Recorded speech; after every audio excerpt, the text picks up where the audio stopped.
Cuando los biógrafos e historiadores escriban la historia del siglo XX, Bill Gates aparecerá como el mejor hombre de negocios del siglo y Microsoft como una de las mayores compañías. Paul Allen y él vieron desde el principio el potencial que había para cambiar la vida de todos nosotros.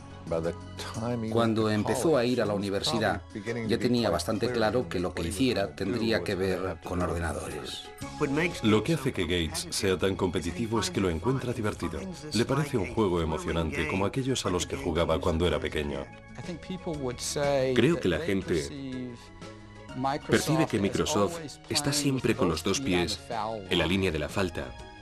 No hay duda de que dentro de 100 años se hablará de él como una persona que transformó una era, igual que hoy se habla de Rockefeller y Carnegie, personas que también transformaron una era. Bill Gates.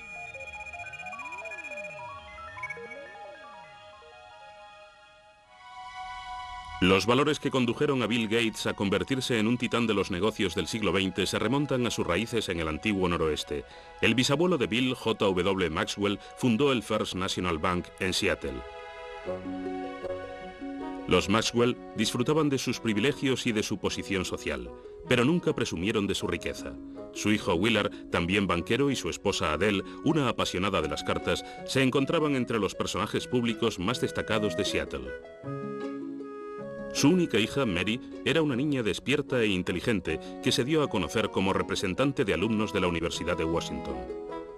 Atlética y emprendedora, a Mary Maxwell se la conocía como Risitas. Su voluntad y su energía sorprendían a todo el que la conocía.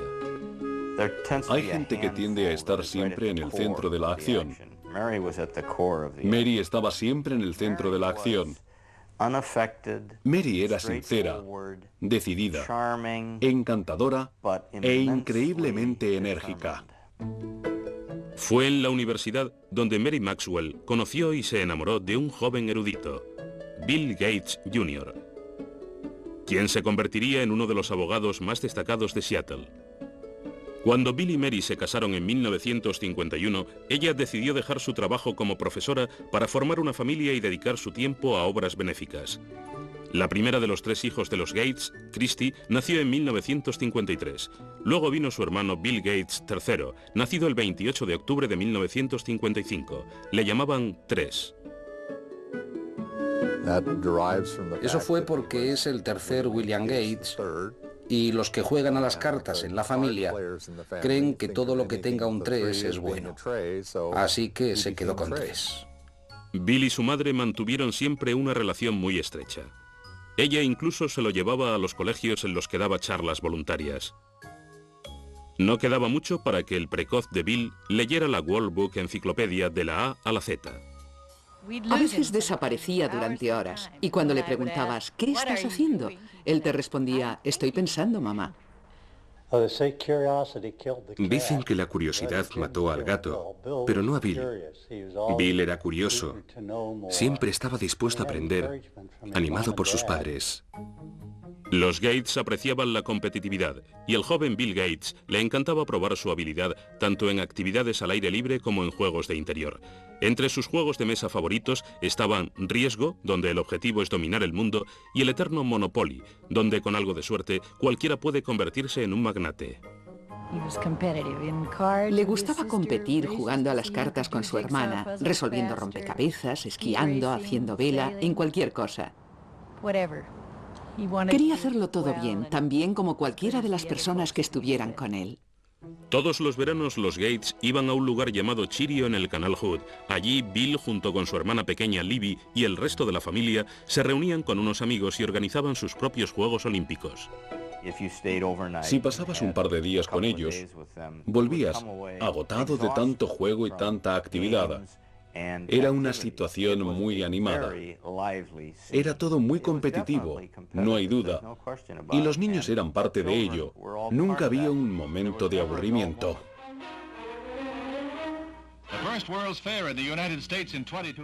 Cuando se inauguró la Expo de Seattle en 1962, los Gates se apresuraron a ver las maravillas que predecían para el siglo XXI, tecnología informática incluida. A menudo Bill volvía a visitar las exposiciones de alta tecnología. Ya estaba claro que tenía una habilidad innata para las matemáticas y las ciencias.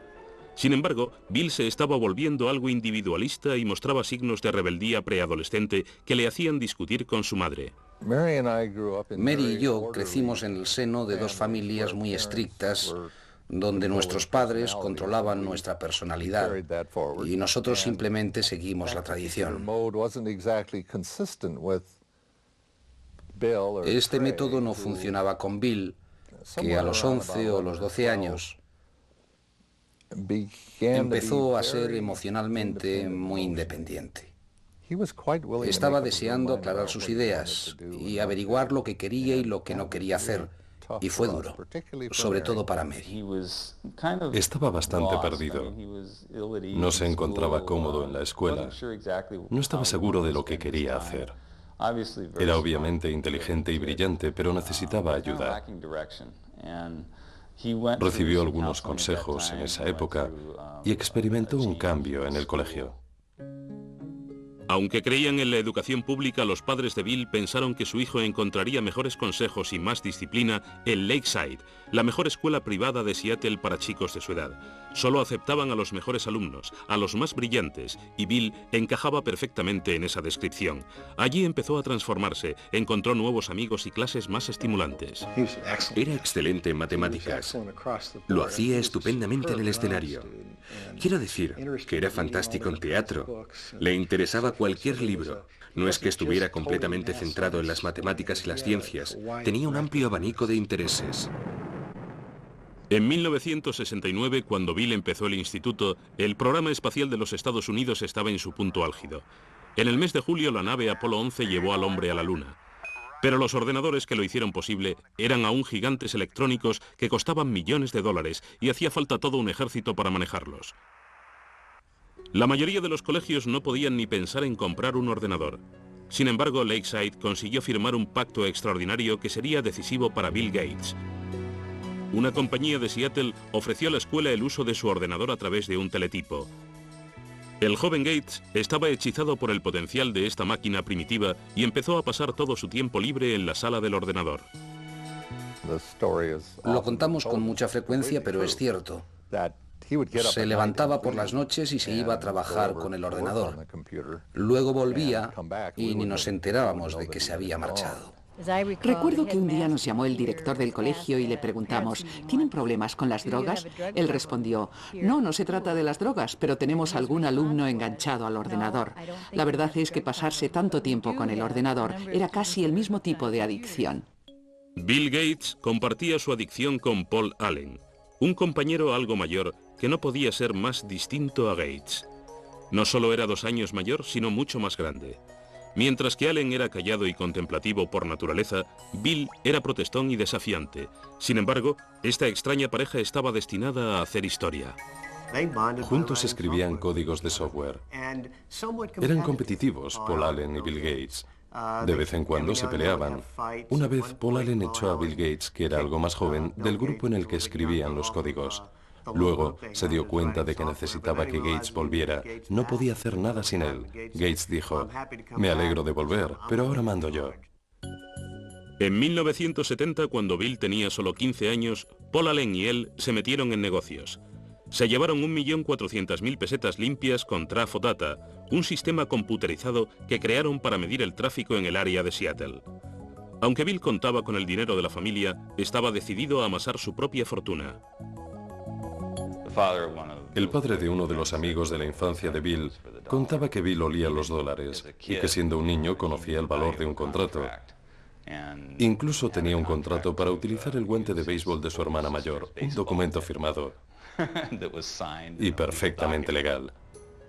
En el verano de 1972, a los 17 años, Bill fue a Washington D.C. para trabajar como ayudante del Senado. Esta toma de contacto con la política y el gobierno le sería de gran ayuda más adelante.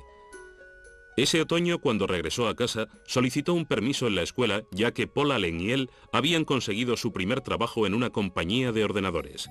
Empezaron a hablar de fundar su propia compañía, Pero los Gates insistían en que su hijo terminara el instituto y fuera a la universidad.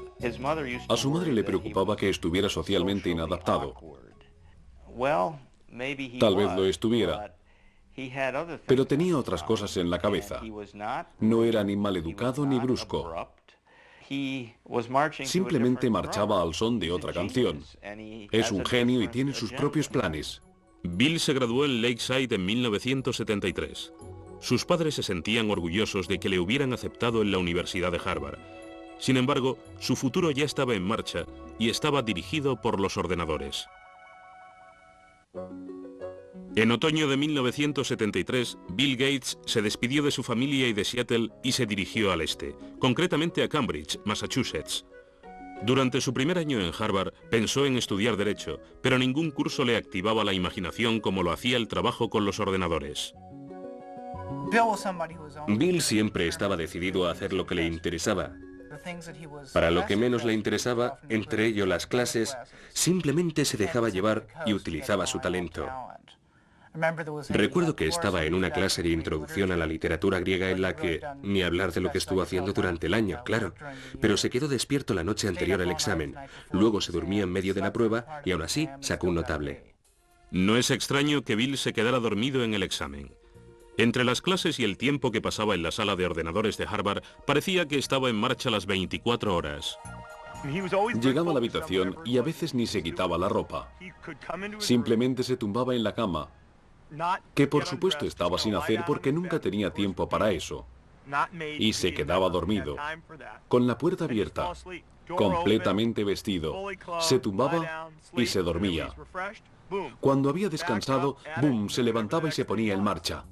Bill tuvo el tiempo suficiente como para hacer buenos amigos en Harvard, pero su vida social no era prioritaria. Solo salía con chicas de vez en cuando y obtenía diversos resultados.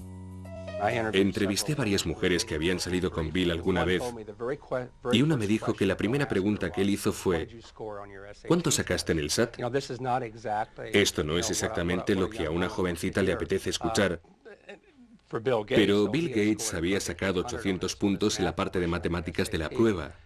Estaba muy orgulloso de ello y quería asegurarse que la chica que saliera con él había obtenido un buen resultado. Bill destacaba en matemáticas, pero cuando se dio cuenta de que no era el número uno en Harvard, decidió no hacerse matemático. Mientras seguía sin saber a qué dedicarse, continuó probando nuevas actividades fuera de la clase. Pasaba mucho tiempo jugando al pinball y a los videojuegos, sobre todo al póker. En la universidad todos jugábamos mucho al póker. Es un juego muy competitivo y en cierto modo puede que sea una forma perfecta de prepararse para el mundo de los negocios. Bill pasó de ser un jugador al que cualquiera podía ganar a ser muy bueno. Pero fue Paul Allen, antiguo compañero de colegio y socio de Bill, quien trajo la suerte a Gates. Allen se había trasladado a Boston para trabajar. En diciembre de 1974 cogió una revista en Harvard Square. La portada de Popular Electronics anunciaba la llegada del primer mini ordenador, Altair 8800. Corrió a mostrárselo a Bill. Gates y Allen sabían que el ordenador personal había llegado. Sabían que iba a ser algo fuerte, algo revolucionario para la sociedad. Supieron reconocer el momento. El Altair estaba fabricado por una pequeña compañía de Albuquerque, Nuevo México, no muy lejos de la central nuclear de Alamogordo. Ed Roberts, director de la compañía, buscaba a alguien que elaborara el software de su único ordenador personal. Gates y Allen le convencieron de que podían hacerlo, así que estuvieron trabajando día y noche en la sala de informática de Harvard durante 2 meses. En febrero de 1975, Paul Allen fue a Albuquerque para probar el programa que Gates y él habían creado. Cuando cargó lo que Bill Gates llamaba el código más chulo que he creado nunca en el Altair, vio que funcionaba. Este sería un momento histórico en la industria del software. No creo que apreciáramos lo de Albuquerque en ese momento, pero no tardamos en darnos cuenta de que estaban en el comienzo de algo que podía ser importante. Para un Bill Gates que solo tenía 19 años, ya nada sería igual. En verano de 1975, Paul Allen y él fundaron Microsoft. Su trabajo con la compañía de Ed Roberts resultó llevarles tanto tiempo que Bill tuvo que dejar Harvard antes de terminar su último año para trasladarse a Albuquerque. Para Mary Gates, la decisión de su hijo fue una gran decepción. Le dijimos que habíamos ahorrado para que fuera a la universidad y que si no terminaba en un tiempo razonable, tendríamos que destinar esos ahorros a otra cosa. En ese momento nos dijo que estaba de acuerdo, que probablemente volvería a estudiar cuando llegara el momento. Bill estaba seguro de que había tomado la decisión adecuada, pero transformarla en software no iba a ser tan sencillo. El entorno de los ordenadores personales estaba rodeado de usuarios que querían compartir información nueva y software sin pagar. Esto enemistó a Bill con sus colegas. Había un montón de chavales y universitarios intentando enterarse. Bill no caía muy bien porque les decía que eso era robar, que él lo había creado y que era suyo. El negocio estaba lleno de piratas informáticos. De hecho, Gates escribió una carta a los aficionados a los ordenadores advirtiéndoles acerca de las consecuencias de copiar el programa de Microsoft. Empezaba: la mayoría robáis software. El hardware hay que comprarlo, pero el software se comparte. ¿A quién le importa si se paga o no a los que lo hicieron? ¿Os parece justo? Sin embargo, los que lo roben, al final perderán. Se le veía como una especie de renegado. La ética que prevalecía entonces era distinta. Pero creo que la industria del software no habría evolucionado como lo ha hecho sin alguien que estuviera ahí para decir lo que hacía falta.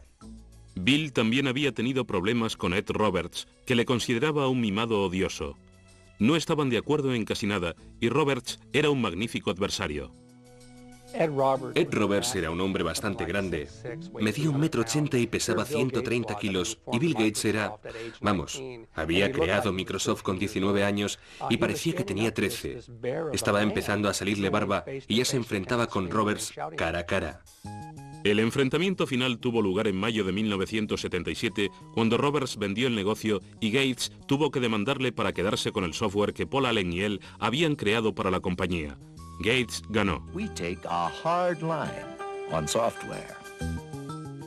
Microsoft empezó a crear nuevos programas. Gates y Allen empezaron a vender sus productos a otras compañías informáticas.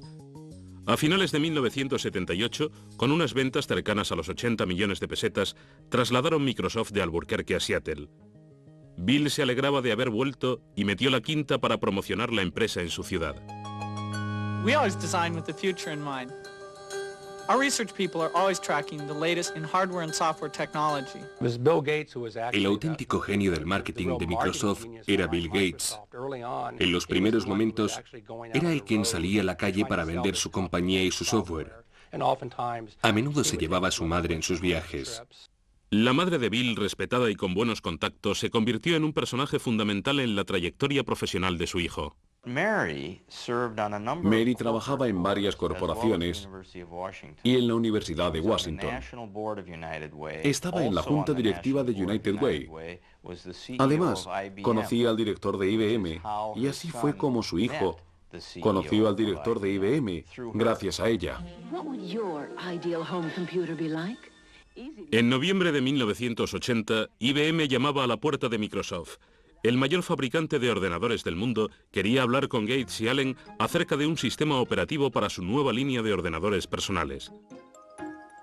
Desde la primera reunión, IBM captó mal a la persona con quien estaba negociando. Parecía un crío. Estaba delgadito. Llevaba una pelambrera algo informal. Y la gente no le tomaba como un hombre de negocios. Pero los jefazos de IBM pronto descubrieron que Gates no era un principiante. Les convenció de que Microsoft podía enviarle software nuevo. De este modo compró un sistema operativo ya existente y luego lo adaptó a los ordenadores de IBM, lo llamó MS-2. Bill Gates, un hombre de negocios sagaz, sabía dónde encontrar un sistema operativo. Salió a la calle y a pocos kilómetros lo encontró por 800 millones de pesetas. Pero lo mejor fue que para desarrollar ese sistema operativo para IBM, querían comprar el código original de lo que les había dado los derechos sobre el sistema operativo, o lo que se dio a conocer como DOS. Pero Microsoft se negó a firmar. Al no tener los derechos sobre el sistema operativo, IBM tendría que pagar a Microsoft por cada copia de DOS que instalara en sus ordenadores. IBM estaba a punto de perder su puesto en la lista de ventas. Mientras el resto de las compañías compraban ordenadores más baratos que los de IBM, Microsoft les vendía el mismo sistema operativo a todas. En ese momento se estaban fabricando muchos ordenadores. Me sorprendió que no sé quién ganará en el negocio del hardware, pero Microsoft tiene muchas posibilidades en el del software. Entre 1978 y 1981, el crecimiento de Microsoft fue espectacular. La plantilla pasó de 13 a 128 empleados. Los ingresos pasaron de 300 a 1.300 millones de pesetas de la noche a la mañana. En 1983, el software del 30% de los ordenadores personales del mundo era Microsoft. Bill Gates nunca apartó la vista de la base de todo. Nunca volaba en primera a menos que fuera absolutamente necesario. A menudo viajaba en autobús y se ponía una manta por la cabeza para poder dormir. Sus padres le habían educado en el valor del dinero y del trabajo, y esto se reflejaba no solo en cómo llevaba su vida, sino en cómo llevaba Microsoft. A principios de los 80 la industria pasaba por un momento importante, sobre todo para aquellos que aún no habían cumplido los 30. Microsoft empezó a trabajar con el software de compañías innovadoras como Apple y su gurú Steve Jobs. Muchos consideraban el Macintosh y su software lo más ingenioso del momento, el producto del futuro. To create a new standard, it takes something that's really new and really captures people's imagination. And the Macintosh, of all the machines I've ever seen, is the only one that meets that standard. Pero Microsoft y Apple no tardarían en iniciar una dura lucha por los derechos de la siguiente generación de programas de software. Bill Gates estaba a punto de recibir una noticia que haría que Microsoft se tambaleara.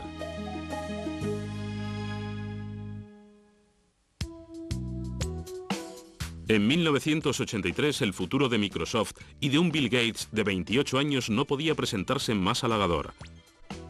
El negocio de los ordenadores estaba en alza y cada vez había más demanda de software.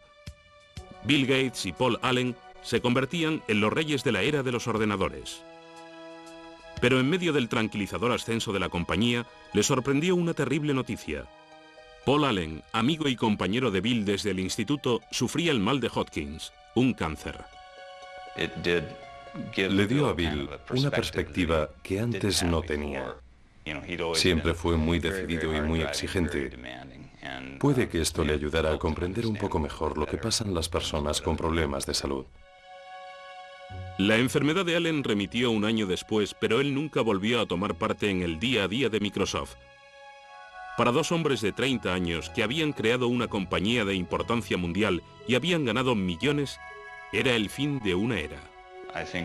Creo que la historia demostrará que su relación era muy dinámica. A menudo les comparo con los Beatles, Lennon y McCartney. Las canciones que escribieron juntos son las que recordamos y las que se siguen oyendo una y otra vez, aunque ambos eran excelentes letristas. Aún escuchamos las canciones que escribieron cada uno por su cuenta, pero de algún modo juntos eran aún mejores. Lo mismo sucedía con Paul y Bill. En 1984, Bill Gates se había convertido en la única cara de Microsoft. En abril de ese mismo año, la revista Time le reconoció como el principal representante de una nueva generación de hombres de negocios, una que entendía de tuercas y tornillos, pero que conocía las estrategias corporativas. Al trabajar con Bill ves que en cualquier reunión elabora un perfil de cada caso. ¿Qué pasa con esto? ¿Qué pasa con aquello y esto otro? Básicamente, crea en su cabeza una lista muy estructurada de todo lo que puede pasar y luego se dedica a resolverlo. A menudo Microsoft era como un campamento para estudiar matemáticas, donde el estilo exigente de gestión que proponía Gates mantenía vivo el proceso creativo y a menudo provocaba enfrentamientos serios. El Gates de la primera época lo rebatía todo.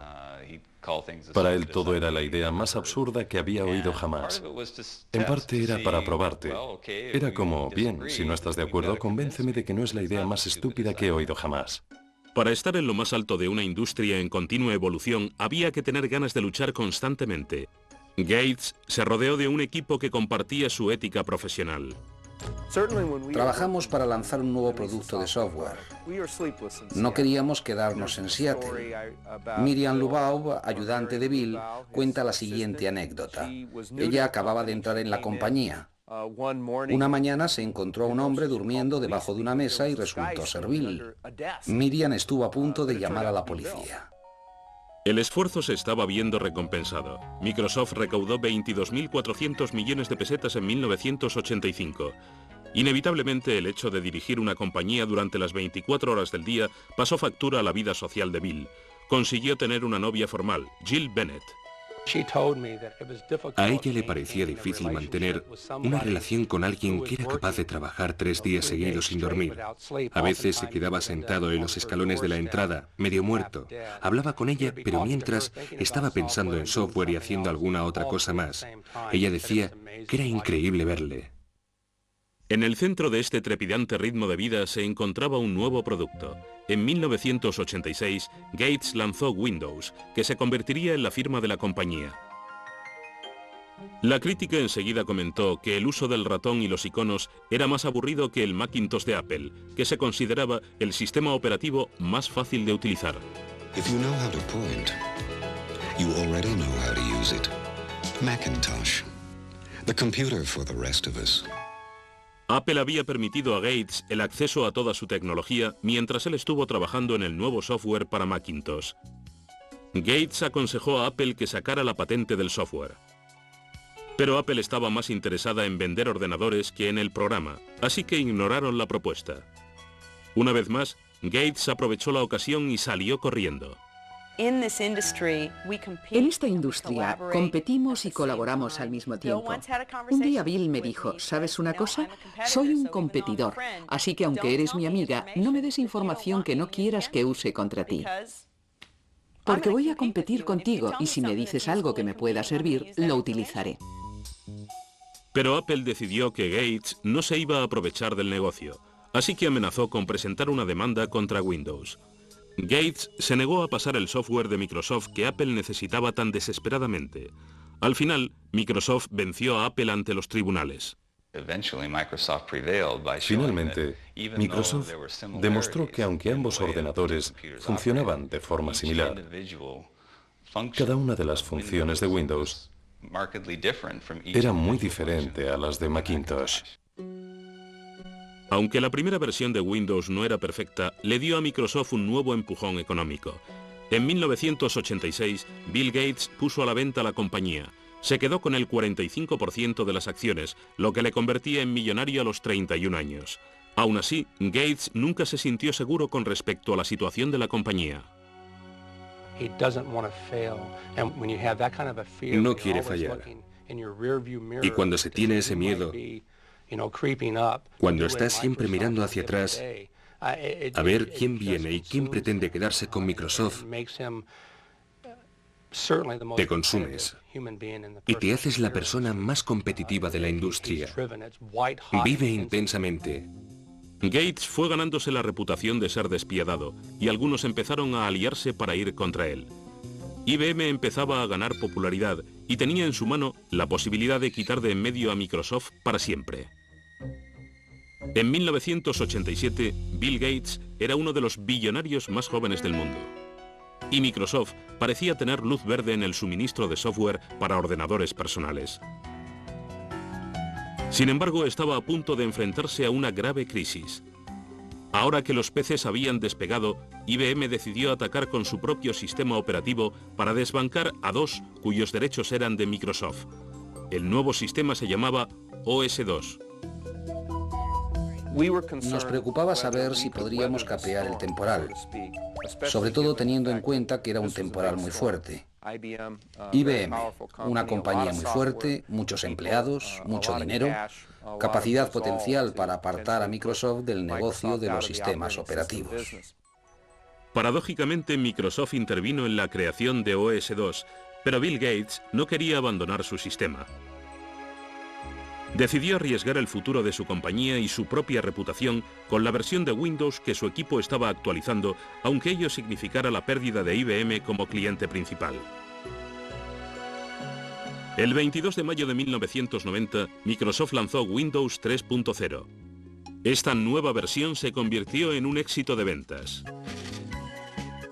Finalmente, OS2 fracasó y dejó a Microsoft el monopolio virtual de los sistemas operativos. La Comisión Federal de Comercio empezó a recibir quejas de que Gates utilizaba su control sobre los sistemas operativos para acabar con la competencia recortando los precios de los productos Microsoft. Parecía que el director de Microsoft se estaba creando una imagen de ángel exterminador. Bill Gates no es un vándalo.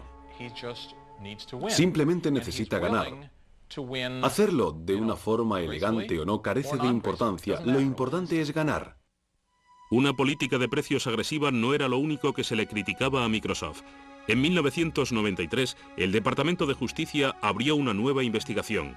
Estudiaron el hecho de que Microsoft estuviera cobrando a los fabricantes de ordenadores unos derechos según el número de ordenadores que vendieran, incluidos los que no llevaban el software de Microsoft. Hicieron pagar los derechos a los fabricantes de ordenadores, tanto si llevaban el software de Microsoft como si no. De este modo, evitaban que la compañía entrara en el mercado. The Justice Department has charged Microsoft, the world's largest software company, with using unfair marketing and contracting practices to choke off. En julio de 1994, Microsoft consintió dejar de cobrar los derechos en cuestión y el Departamento de Justicia cerró el caso. Gates nunca admitió que Microsoft tuviera un monopolio e insistía en que simplemente estaba proporcionando un software mejor a precios más bajos. We're not like an alligator. We don't go around and eat things. We come out with these little boxes, these nice little software packages, and you stick them in your computer and you either have fun using it and it helps you get things done or not. Pero para los inversores no era tan sencillo. Las investigaciones del gobierno y la lucha con IBM y Apple hicieron que el valor de las acciones de Microsoft descendiera. Ahora más que nunca había que sacar la siguiente versión de Windows. Gates encontró un modo de relajar la tensión. Apareció en una campaña publicitaria con Steve Ballmer, el Top Gun de Microsoft. Hizo varias apariciones estelares en convenciones. Un día incluso llegó vestido de Mr. Spock. Gates instituyó las microolimpiadas. Esta desordenada competición entre los empleados de Microsoft recuerda a los juegos a los que Gates jugaba de pequeño en el canal Hood. Era como un campamento de verano para adultos. Íbamos a su casa y él se pasaba siglos pensando en nuevos juegos. Era el maestro de ceremonias. Nos dividía en equipos teniendo en cuenta cómo íbamos a interaccionar y luego nos poníamos a jugar a los juegos típicos de los campamentos. En una de esas microolimpiadas es donde conocí a Melinda. Melinda French tenía 28 años, se había graduado en Duke y tenía un máster en gestión y dirección de empresas. Llevaba varios años trabajando en un puesto directivo en Microsoft. Para los familiares y amigos de Bill, estaba claro que era la mujer con quien Gates, a sus 37 años, había decidido pasar el resto de su vida. Estuvo saliendo con Melinda bastante tiempo antes de la boda. Siempre parecía que había algo especial entre ellos. Tenían tal nivel de intimidad y de conexión que saltaban chispas. Es una persona maravillosa. La pareja perfecta para él. Es muy inteligente, organizada, comprensiva. Le interesa mucho la familia y la vida familiar. Bill y Melinda se casaron en Hawái el 1 de enero de 1994. La noche antes de la ceremonia, Bill organizó una velada especial para Melinda. Contrató a Willie Nelson para que tocara la noche antes de la boda. Fue toda una sorpresa. Bill se levantó y dijo: estoy absolutamente enamorado de Melinda y quería cantar algo para ella esta noche, pero como no canto muy bien, le he pedido a un amigo que venga y que nos cante algo. Fue una gran sorpresa. Bill encontró en Melinda una compañera que no solo le daba la clase de felicidad personal que buscaba, sino también entendía las necesidades del negocio. Pero meses después de la boda, la felicidad de Bill se convirtió en angustia. Su madre, Mary, que había sido su más fiel aliada, sufría cáncer de mama. Murió en la mañana del 10 de junio de 1994. Bill acudió a su casa para estar junto a su madre. Cuando llegó a casa, hacia las 3 de la madrugada, la policía le había parado por exceso de velocidad. Por supuesto, el policía le reconoció. No era la primera vez que le paraban por ir demasiado rápido. Le miraron y le dijeron, ¿qué pasa? Él respondió al policía con lágrimas en los ojos. Lo siento, mi madre acaba de morir. El policía le dijo que siguiera, pero que aminorara la marcha. La muerte de su madre le afectó. Nos afectó mucho. En los años siguientes, Bill continuó la creación de una asociación filantrópica destinada a proyectos educativos y de salud, desde donde lo había dejado su madre. Pero ni toda su riqueza ni todo su poder le protegerían de la crisis a la que se enfrentaría Microsoft. En 1995, Bill Gates, con 39 años de edad, se había hecho la vida de casado. Con su mujer Melinda, se tomó algún tiempo libre para explorar el mundo, desde África hasta China. Parecía que ahora sí, Bill Gates lo tenía todo. This is a man so successful, his chauffeur is Ross Perot, ladies and gentlemen. Please welcome Bill Gates and the Bill Gates Dancers. 1995 fue también un año sensacional para Microsoft. Windows 95 se lanzó a bombo y platillo. El show de Jay Leno iniciaba la campaña publicitaria del software. Windows 95 is so easy, even a talk show host can figure it out. Gates seguía siendo el mejor vendedor de Microsoft, pero de ahora en adelante el jefe no viviría solo para el negocio. El 26 de abril de 1996, Bill y Melinda daban la bienvenida a su primer hijo, una niña llamada Jennifer. Está encantado con la niña. Es maravilloso verle. Para mí, como padre, resulta muy gratificante ver que mi hijo siente por la niña lo mismo que sentía yo por él y sus hermanas. Es muy gratificante. A los 42 años, Bill Gates se ha convertido en el representante del sistema americano. Hoy es el hombre más rico del mundo, con un capital de más de 8 billones de pesetas. Es miembro de un grupo de élite en el que se encuentra Bill Clinton, con quien comparte su pasión por el golf. Presumir de dinero nunca ha sido el estilo de Gates, quien ha gastado siempre bastante en comodidades. En 1997, Bill, su esposa y su hija se trasladaron a una casa de ensueño valorada en 8.700 millones de pesetas. Además del alojamiento de la familia y de los invitados, la casa tiene una librería en la que se encuentra el cuaderno de notas de Leonardo da Vinci, por el que Gates pagó cerca de 5.000 millones de pesetas. Aunque la casa se utiliza en muchas ocasiones para los negocios, para la familia Gates no es más que su hogar. No es más que una casa para la familia, una casa agradable. Recuerdo la primera vez que fui después de que estuviera completamente terminada. Empecé a ver coches de juguete por todas partes. Quiero decir que no es una casa antiséptica en la que te da miedo sentarte o tocar algo. Aunque Bill viva rodeado de tecnología, ha mantenido el sentido de la labor social que con tanto empeño inculcó Mary Gates a todos sus hijos. Bill se ha comprometido a donar gran parte de su fortuna a la Fundación William H. Gates con la ayuda de su mujer y su padre. Han repartido 3.200 millones de pesetas entre las bibliotecas del país para comprar ordenadores con el fin de que otros puedan experimentar lo que Gates sentía cuando era pequeño. No todo el mundo puede comprarse un ordenador. Él se dio cuenta de que darle a todos los americanos, tengan 12 años o tengan 92, la oportunidad de acceder a uno, permitiría que todos experimentaran las sensaciones que él tuvo de joven, cuando estaba en Lakeside. Gates y su familia también han donado 13.000 millones de pesetas a proyectos educativos y de investigación médica. Aunque se le ha criticado por no emplear más tiempo y más dinero en la filantropía, a sus 42 años, Gates no está dispuesto a dejar el timón de Microsoft. La industria sigue evolucionando. Es un juego perfecto porque nunca termina. No puedes sentarte y relajarte. De hecho, en 1997, Gates se dio cuenta de que se estaba quedando atrás en el mercado de Internet. Una compañía llamada Netscape controlaba las ventas de los buscadores de Internet, el software necesario para acceder a los sitios de Internet. En cierto modo, creo que Internet le dio a Bill un nuevo impulso, porque se trataba de algo nuevo que conquistar. Gates decidió limar las diferencias con Netscape, incluyendo su buscador Explorer, con cada copia de Windows. Se trataba de un intento de eliminar a su rival.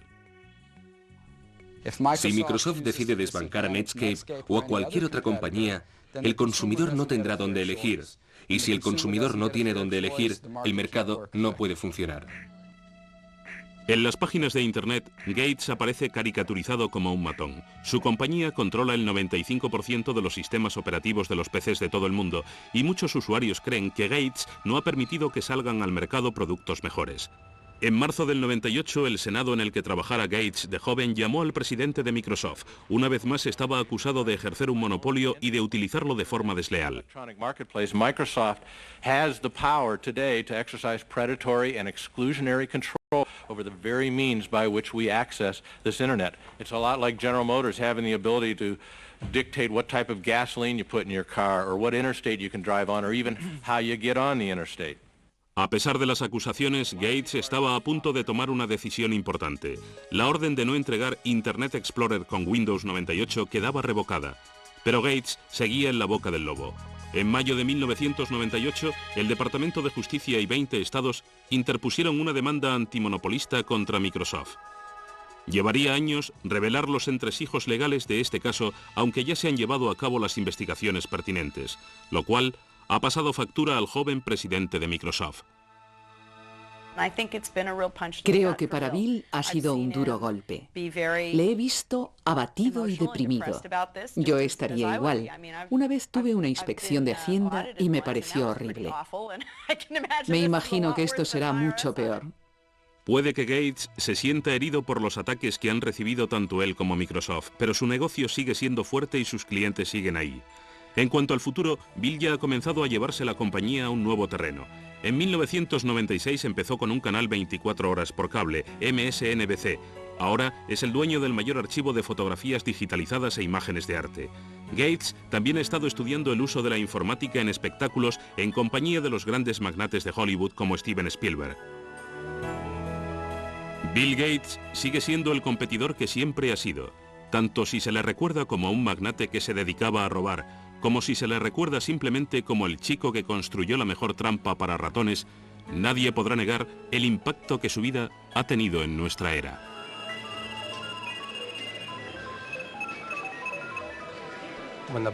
Cuando biógrafos e historiadores escriban la historia del siglo XX, Bill Gates aparecerá como el mejor hombre de negocios del siglo y Microsoft como una de las mayores compañías.